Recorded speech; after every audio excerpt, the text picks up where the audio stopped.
नमस्कार दोस्तों, एक बार फिर से मैं सुशील चंद्रा स्वागत करता हूँ आपके अपने चैनल में इंश्योरेंस की बात सुशील के साथ।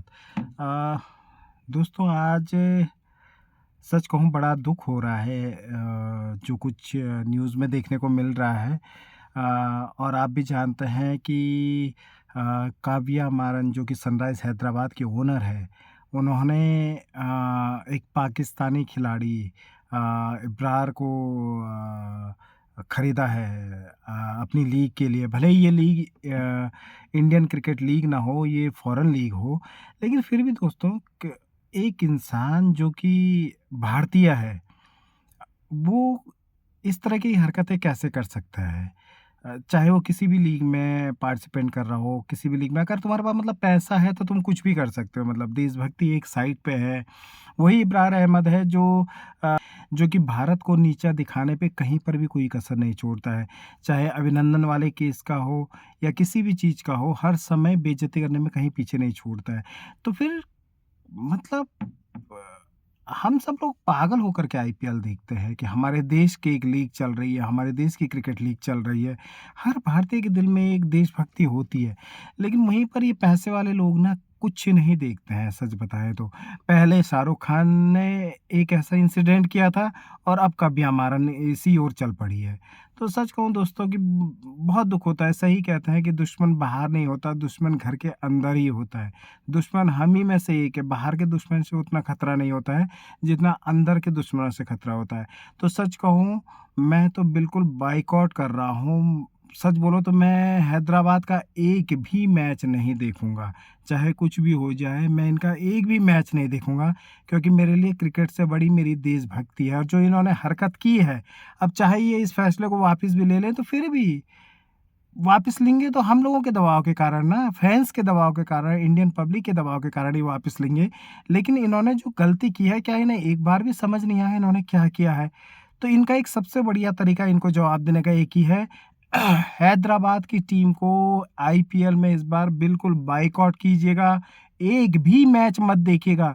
इन्हें एहसास होना चाहिए, काव्या मारन को एहसास होना चाहिए कि पैसा तुम्हारे पास तभी है जब हम सब लोग ये मैच देख रहे हैं।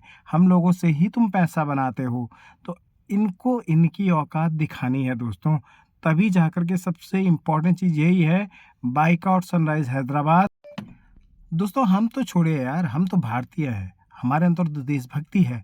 हम लोगों को तो ये चीज़ बिल्कुल भी नागवार गुज़रेगी कि कोई काव्या मारन ऐसा कैसे कर सकती है। एक सबसे बड़े दुश्मन को हमारे कह सकते हैं, जो सबसे ज़्यादा हमारे खिलाफ बोलता है, उसे बाउट करती हैं।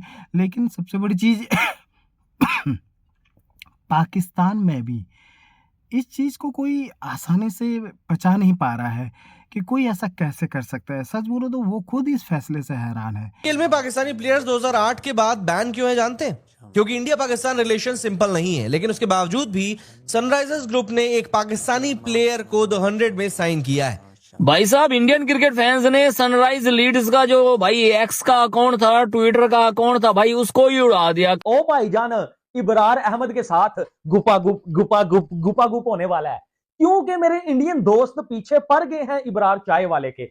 इन्होंने शाहरुख खान की टीम के बंदे मुस्तफिजुर को नहीं छोड़ा, तो ये किस खेत की मूली है कि ये फिर से एक ऐसी चीज वो दोबारा क्रिएट हो गई है जिस तरह पहले थी ना कि मुस्तफिजुर रहमान था जी। और अब वो जो मुस्तफिजुर रहमान वाला केस एग्जैक्टली सेम रेप्लिका हो रहा है। ये जो अभी आपने किया है कि अगर अब जो सोचने वाली बात ये होगी कि क्या इब्रार को आगे जिस तरह मुस्तफिज के खिलाफ एक पब्लिक ओपिनियन आया और उसको वहां से रिलीज कर दिया गया, तो क्या इब्रार के साथ भी यही होगा? देखिए, पूरे हिंदुस्तान में इस टाइम पे टॉप ट्रेंड में पता क्या चल रहा है? नंबर 1 पे काव्या मारन, नंबर 2 पे अबरार अहमद, नंबर 3 पे सनराइजर्स, नंबर 4 पे शेम, और फिर 6-7 पे फिर हिंदी में भी लिखा हुआ काव्या मारन। इनको इतनी शर्म नहीं है कि जिस प्लेयर को पाकिस्तान ने भी 50 लाख रुपए का फाइन कर दिया, जो पाकिस्तानी भी नहीं खिला रहे अबरार को, जिसको ड्रॉप किया हुआ है, जो चाय की कितलियों के साथ, चाय के कप के साथ डालता था कि fantastic T, Indian arm forces हमारी आर्मी पे भौंकता था, है ना, जिसको टॉमी बना के अपना पिल्ला बना के मारा अभिषेक ने, मारा ईशान ने, इसकी हैसियत दिखाई। ये घुंगरू सेठ की नजायज औलाद नाइटिया पहन के जो आसिफ मुनीर के महफिलों में डांस करता ना, उसको गर्दन झटकाना बुला दिया इंडियंस ने।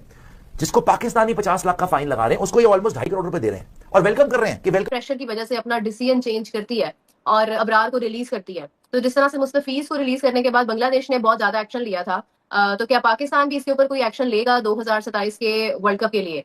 मौसम साहब, पहले आप पाकिस्तान के एक्शन पे क्या बांग्लादेश भी कोई एक्शन लेगा? जिस तरह बांग्लादेश के एक्शन पे पाकिस्तान ने एक उसको रेसिप्रोकेट किया था, तो इसी तरह क्या वो बांग्लादेश भी लेगा? अब पूरे भारत के अंदर सफे मातम बिछ गया है, पूरा भारत मरने वाला हो गया, पूरे भारत के अंदर का जनाजा निकल गया। 2,34,00,000 रुपए उसके बाप ने देखे कभी? 2,34,00,000 रुपए इंडियन। वो तो मेरे ख्याल में बेहोश हो गया, मरना क्या होगा भैया, दिल का दौरा ना पड़ गया होगा उसको, इतना पैसा देखे। इतना पैसा भी होता है यार, ये क्या हो गया? वहां तो 50-50 लाख रुपए कटे होंगे ना। जाते ही सोचो, उनके पाकिस्तानी उनके पैसे काट रहे हैं और इंडियंस उनको पैसे दे रहे हैं। वाह भाई वाह, सनराइजर्स वालों तालियां बजाओ तुम्हारे मुंह। सोचो ये रकम 10 साल इंटरनेशनल क्रिकेट खेलने के बाद भी हमारे प्लेयर्स को नहीं मिलती, लेकिन इंडिया की दी हुई ये रकम अब वापस जा रही है। क्यों? क्योंकि काव्या मरन डेफिनेटली तौर के ऊपर, ये आप लिख के ले लो, मुझे मैं एज अ पाकिस्तानी हूं, इंडियन नहीं हूं, मगर जितना प्रेशर काव्या मरन के ऊपर है वो ये 100% अब्रार अहमद को लात मार के निकालेंगे। पूरी जो है ना इस टाइम पे इंडिया में ट्रेंड कर रहा है ट्विटर के ऊपर #बायकॉट सनराइजर्स, #बायकॉट या मतलब अब्रार अहमद भी बड़ा ट्रेंड कर रहा है उसके ऊपर। उसकी प्रीवियस जितनी भी ट्वीट्स हैं या पिक्चर्स हैं वो बड़ी वायरल जा रही है। अब्रार अहमद जैसा एक टटपूंजिया चपड़ गंजू जो कि इंडिया लैंड होते ही चाय के कप के साथ पोस्ट कर रहा था, फैंटास्टिक टी और ये सब कर रहा था, बाबर को लेके, मतलब हमारी आर्म्ड फोर्सेस का मजाक उड़ा रहा था। और इनकी आर्म्ड फोर्सेस को जब हमने पेला था तब भी बकवास कर रहा था। ऐसे बंदे को आप नौकरी पे रख रहे हो, ठीक है, आपने कोई चाय पिलाने वाला रखना है, आपने कोई अपना रखना जो आपके तलवे चाटे, पैर दबाए, आपके पोछा वगैरह जो भी करवाना है उससे, आपने उसको रखना है तो आप रख लेते, लेकिन उसकी हैसियत थी 2.5 करोड़ रुपए। अब उसी टीम के मालिक जब ये हरकतें करते हैं कि पाकिस्तानी खिलाड़ी को खरीद लेते हैं और अपनी टीम में शामिल कर देते हैं, डिस्पाइट द फैक्ट, ये जानते हुए कि भैया मुस्तफिजुर रहमान को लेकर इतना हंगामा हो चुका है, बवाल कट चुका है, बांग्लादेश में जो अत्याचार करे जा रहे थे हिंदुओं के खिलाफ, उसको लेकर देश के क्रिकेट फैंस नाराज थे, देश की जनता नाराज थी। भाई और क्या हमारा लेना देना मुस्तफिजुर रहमान से? वरना तो केकेआर को जब इंस्ट्रक्शन दिए गए कि भाई हटाइए मुस्तफिजुर रहमान को, तो हटा दिया गया मुस्तफिजुर रहमान को। तो आप सोच सकते हैं, ये तो पाकिस्तान का प्लेयर है अब्रार अहमद, उसको एक फ्रेंचाइज खरीद रही है जिसका सारा बिजनेस हिंदुस्तान से चलता है, सब कुछ हिंदुस्तान से लेना देना है उनका। उनकी टीम है सनराइजर्स हैदराबाद जिसको क्रिकेट फैंस बहुत प्यार करते हैं, उसके ओनर्स अगर ऐसी हरकत करें, जो कि इंडियंस हैं, ऐसा भी नहीं है कि इंग्लैंड में बसे हुए हैं, वो द 100 में जाकर पाकिस्तानी खिलाड़ी को खरीद रहे हैं। अब भैया उनके कोई डैनियल विटोरिया वो कुछ भी कहें कि हम तो आदिल रशीद को खरीदना चाहते थे लेकिन वो मिला नहीं तो हमने इसको खरीद लिया, क्या नाम है इसका, अब्रार अहमद को हमने खरीद लिया, वो जो भी एक्सप्लेनेशन देते रहे, लेकिन हिंदुस्तान के क्रिकेट फैंस इस चीज को बर्दाश्त थोड़े ना करेंगे। यार किसी पाकिस्तानी को हम अपना पैसा क्यों देंगे? अब पाकिस्तानी बड़े जोशो खरोश में जी, क्या बात है, हम काव्या मरन के साथ सपोर्ट करेंगे, इस दफा सनराइजर्स हैदराबाद जो है आईपीएल की जो टीम है हम उसे सपोर्ट करेंगे, हम आईपीएल देखेंगे। तो पहली बात है दोस्तों, हमें तो जरूरत है इस टाइम इन जैसी टीम्स की कि वो हमारे प्लेयर्स को खरीदें, क्योंकि देखिए 7.5 करोड़ पैसे हैं पाकिस्तानी, 2.5 करोड़ इंडियन रुपीस में खरीदा गया है अब्रार अहमद को। तो मेरे नजदीक इस टाइम थोड़ा सा क्रिकेट को पॉलिटिक्स से दूर करना चाहिए। हमारे देखें बुरे रिलेशंस हैं दो कंट्रीज के, देखें पाकिस्तानी प्लेयर्स अब आईपीएल नहीं खेल सकते हैं क्योंकि इंडिया कहता है कि मुंबई अटैक्स पाकिस्तान ने करवाए, जो इल्जाम एक दूसरे पे दोनों कंट्रीज लगाती रहती हैं एलिगेशन। तो मतलब कि ये सारा डिस्टर्ब हुआ क्रिकेट का माहौल, बायलैटरल नहीं हो रही है। अब लाखों लोग बोलते हैं यार अच्छा हो रहा है बायलैटरल नहीं हो रही, वो पाकिस्तान में भी तबका मौजूद है, वो इंडिया में भी लोग कहते हैं। मतलब एट द एंड लोग चाहते हैं कि भाई हमारी बायलैटरल सीरीज हो। कौन चाहता है कि ना हो यार? हर बंदा चाहता है कि हमारी बायलैटरल इंडिया के साथ हो। क्यों हो? क्योंकि यार हमारा क्रिकेट का बड़ा गहरा ताल्लुक है। हम एक दूसरे के साथ क्रिकेट खेलना चाहते हैं, हम विराट कोहली को पाकिस्तान में देखना चाहते हैं, हम बाबर को इंडिया में देखना चाहते हैं। जो क्रिकेट लवर है वो क्या चाहते हैं कि हम बाबर आजम को क्या देखें, इंडिया में देखें। इस पे तो हम लोग खैर कोई कमेंट अब क्या ही करें। सवाल ये है कि अगर काव्या प्रेशर की वजह से अपना डिसीजन चेंज करती है और अब्रार को रिलीज करती है, तो जिस तरह से मुस्तफीज को रिलीज करने के बाद बांग्लादेश ने बहुत ज्यादा एक्शन लिया था, तो क्या पाकिस्तान भी इसके ऊपर कोई एक्शन लेगा 2027 के वर्ल्ड कप के लिए? तो पाकिस्तान के एक्शन पे क्या बांग्लादेश भी कोई एक्शन लेगा? जिस तरह बांग्लादेश के एक्शन पे पाकिस्तान ने एक उसको रेसिप्रोकेट किया था, तो इसी तरह क्या वो बांग्लादेश भी लेगा? आपको याद होगा जिस दिन ये सारे मामला चल रहे थे तो मैंने वहां पे एक बात बार बार की थी कि ये अब एक इशू हो ही गया है। वो अनफॉर्चुनेट है, फॉर्चुनेट है, अच्छा है, बुरा है, रिगार्डलेस के आप उसको, आप दोनों गवर्नमेंट के अपने अपने मौकफ हैं या दोनों बोर्ड्स के अपने अपने मौकफ हैं। मैंने ये कहा था जिस वक्त ये लास्ट में एक वाई नॉट के इसको वंस फॉर ऑल सेटल कर दिया जाए, एक रूल बना दिया जाए कि क्रिकेट को किसी भी पब्लिक ओपिनियन से, किसी भी गवर्नमेंट ओपिनियन से दूर रखा जाए, इसको गेम को गेम रहने दिया जाए। जिस वक्त ये मुस्तफीज का एक इशू हुआ, पाकिस्तान ने बाइकाट किया, बांग्लादेश का, इंडिया का, जिस वक्त ये कॉन्फ्लिक्ट हुआ था, तो वाई नॉट के उस वक्त हम बार बार कह रहे थे यार इसको ये आज सेटल कर लें, आज एक मौका अच्छा या बुरा, लेकिन इसको एक मौके को सेटल कर लें। ये मसला ही नहीं होना चाहिए कि आईसीसी का डिसीजन हो कि जी फलां जगह आपने खेलना है, जिस तरह फीफा करता है, भाई फलां जगह आपने खेलना है, फलां के साथ खेलना है, ये आपके ड्रॉज हैं, यहाँ आपने खेलना है।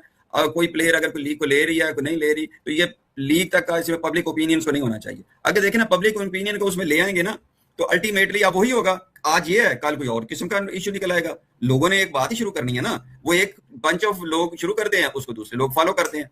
तो मैं तो इस मसले की बात नहीं कर रहा, मैं तो चाह रहा हूं कि जो पहला हुआ था वहीं सेटल हो जाता है, तो ये सिलसिला कहीं ना कहीं इसको रोकना पड़ेगा, वरना तो जाहिर है किसी ना किसी को कुछ चीज सबको आप राजी नहीं कर। कभी कभी क्रिकेट सिर्फ क्रिकेट नहीं होता, बल्कि कभी कभी एक साइनिंग, एक बिडिंग, एक ऑक्शन डिसीजन पूरे देश के इमोशंस को चोट पहुंचाने के लिए काफी होता है।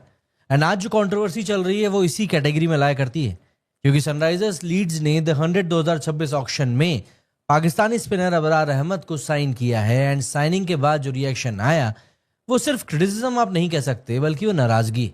एंड ये नाराजगी सीधे जा रही है काव्या मारन की तरफ। अब देखिए, जब हम क्रिकेट की बात करते हैं तब सेंटिमेंट की रिस्पेक्ट और क्रिकेट फ्रेंचाइजी की रिस्पॉन्सिबिलिटी भी आपको समझनी पड़ेगी, क्योंकि जब एक इंडियन ओन्ड फ्रेंचाइजी ऐसा डिसीजन लेती है जो नेशनल इमोशन के अगेंस्ट लगता है, तो कंट्रोवर्सी होना ऑलमोस्ट गारंटीड होता है। देखिए, द 100 2026 के ऑक्शन के बारे में बात करूं तो ये लंदन में हुआ। एंड सनराइजर्स लीड्स, जो कि सन ग्रुप की ओनरशिप में है, उन्होंने यहां पर बिडिंग करी। एक्शन शुरू हुआ, अबरार अहमद का बेस प्राइस है 75,000 यूरोज। एंड उसके बाद बिडिंग वॉर स्टार्ट होता है। रिपोर्ट्स के मुताबिक काव्या मारन खुद टेबल पर बैठी थी एंड बिड बढ़ाती गई। 75,000 यूरोज से ये बिड शुरू हुई एंड 100K से लेकर 190K तक पहुंच गई। इंडियन करेंसी में रफली एस्टिमेट होता है 2.3 CR। एंड इस तरह से अबरार अहमद बन गया सनराइजर्स लीड्स का प्लेयर। अब इसको लेकर फैंस क्यों नाराज हैं? दरअसल इसमें प्रॉब्लम क्या है, कई लोग पूछ रहे हैं। प्रॉब्लम यह है कि अबरार अहमद सिर्फ एक पाकिस्तानी क्रिकेटर नहीं है, बल्कि सोशल मीडिया हिस्ट्री अगर हम चेक करें तो अबरार अहमद ने एक टाइम पर विंग कमांडर अभिनंदन वर्धमान को मॉक करते हुए टी का मीम शेयर किया था। वही अभिनंदन वर्धमान जो पाकिस्तान की कैप्टिविटी से वापस निकल कर आए थे और जिनका the T is fantastic movement India के लिए एक इमोशनल सिंबल बन गया था। लेकिन पाकिस्तान में उस मूवमेंट को